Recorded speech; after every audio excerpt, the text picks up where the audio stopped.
Désolé, ça avait coupé. Donc, à la fin là de la précédente vidéo, je parlais des labos pharmaceutiques en disant que franchement, je les préfère largement eux que un soi-disant guérisseur ou guérisseuse dont je ne peux absolument pas juger en fait de la pertinence de ses compétences. En fait, je ne peux pas juger euh, son niveau de compétence en fait dans ce que cette personne en fait réclame, euh, revendique. Parce que bon, vous avez des gens qui viennent là s'improviser euh, connaisseurs, euh, par exemple, de la médecine prophétique. Vous voyez. Donc ça vient là, soi-disant, voilà, chercher à soigner les gens avec ça, alors que ça cause tellement de dégâts. Mais bon, comme ce n'est pas sur eux-mêmes qu'ils se font ces choses-là, donc c'est plus simple, hein. Vous voyez, c'est comme un médecin qui va venir là, se comporter avec vous comme s'il était devant un objet, vous voyez, un cobaye. Après bon, beaucoup de médecins essaient de se mettre à la place de leurs patients, en fait, ne les voient pas comme juste, voilà, des numéros. Mais donc, en plus, tous les charlatans qui existent, parce qu'il y a des gens, ils ne pensent qu'à l'argent. Donc, ils sont prêts à détruire des vies, à détruire des gens pour leur compte en banque. Il y a des malades, ne l'oubliez pas. Donc, il faut faire attention.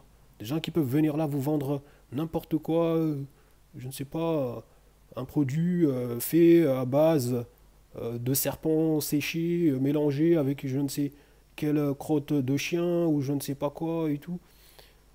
Vous voyez, avec des herbes, vous allez avaler ça, euh, peut-être vous allez aggraver votre situation, vous allez même devenir fou, peut-être. Donc, il faut faire attention. Donc, je disais que je préfère largement les labos pharmaceutiques, dans le sens que ces personnes, ces groupes, sont, voilà, sont localisés, sont référencés. Donc, s'il y a un problème, je sais que je dois m'adresser voilà, à tel bureau, à tel. Je dois aller dans les tribunaux voilà, pour réclamer un droit par rapport, etc. Mais une personne qui s'est réclamée guérisseuse, je ne sais pas quoi, on peut me dire, écoutez, hein, vous saviez bien que voilà, cette personne n'est pas référencée, n'est pas tout ça. Euh, donc vous avez, voilà, vous savez dans quoi vous vous êtes mis. Donc assumez, c'est tout. Donc la hawla wa la quwwata illa billahi al-aliyyil azim. Donc par rapport justement à la médecine prophétique, parce que bon les autres je ne vais même pas parce que bon on sait bien, hein, il y en a qui ont des connaissances, ça on ne peut pas renier, hein. Il y a des choses qui fonctionnent, hein, parce que dans la nature il y a beaucoup de remèdes, hein. Ça on le sait. Donc il y a des gens, ils peuvent avoir des connaissances là-dessus. Mais je vous dis juste, faites très attention.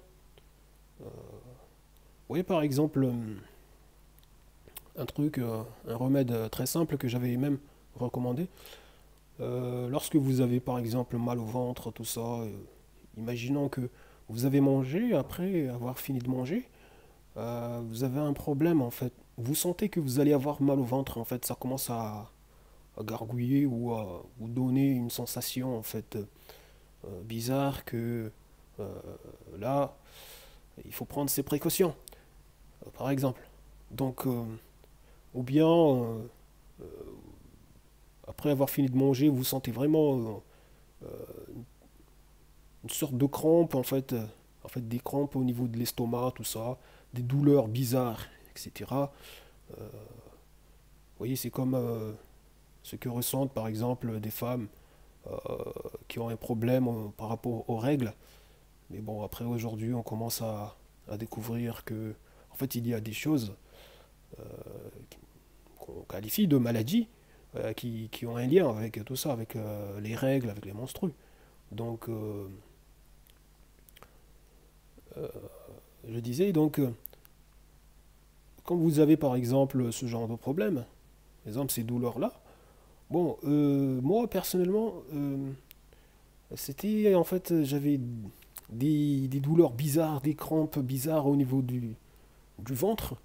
Euh, à chaque fois que j'avais fini de manger, même juste en prenant juste un petit bouchée.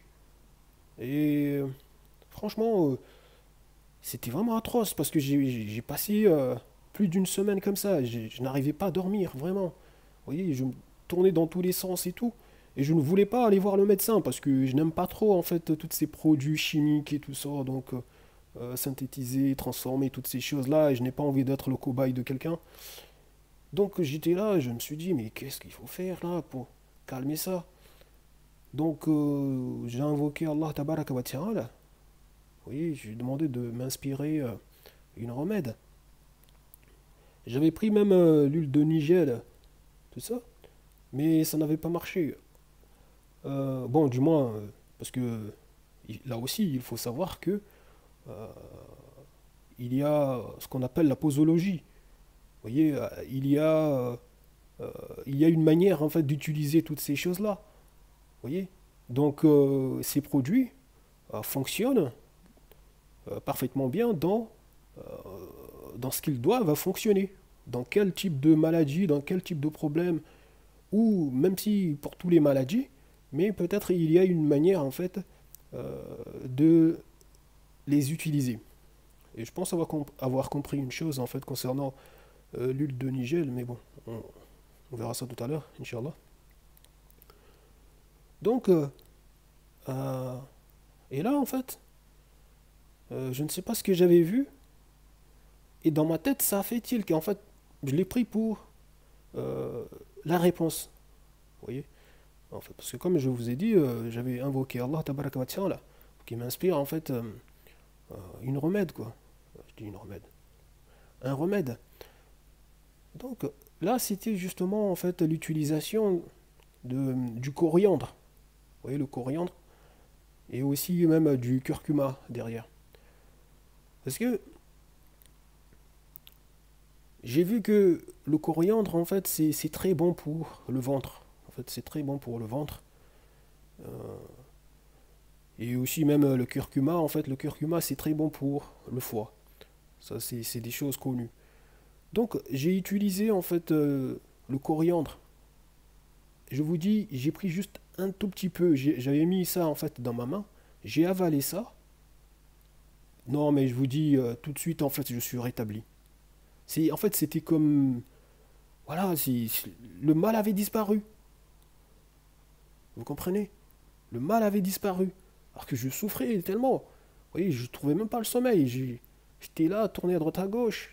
C'était une sorte de crampes, des douleurs bizarres et tout. Donc, au niveau du ventre, j'ai pris ça.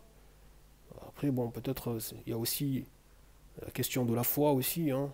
Parce que vous savez, il y a une partie énorme aussi, en fait, de psychologie dans les traitements. En fait, dans la guérison, je vais dire. Et puis, c'est aussi par la permission de Dieu. Donc j'ai pris ça. Franchement, je me sentais bien tout de suite. Alors que je vous dis, franchement, à chaque fois que je mangeais, le soir, là, ah non, j'étais mal. Donc là, en fait, depuis, même quand je mange des choses, on va dire, très enrobées, en fait, en graisse, par exemple, en sucre, tout ça, bah, je prends, en fait, une fois que j'ai fini de manger, je prends le coriandre. Des fois, je mélange avec du curcuma. J'avale ça et voilà, je suis tranquille. Et jusqu'à maintenant, je vous dis, je n'ai jamais eu mal au ventre. Jusqu'à maintenant. Je mange plein de trucs. Je vous dis, hein, il y en a, si me voyez comment je mange, même des fois, mon frère, il me dit, mais toi, t'as le ventre vraiment costaud. En fait, bon, d'habitude, je suis toujours mangé comme ça, mais après, je pense que c'était ça qui m'avait rendu malade. Vous voyez? En plus, comme je grillais beaucoup aussi, je faisais frire pas mal de trucs. Donc,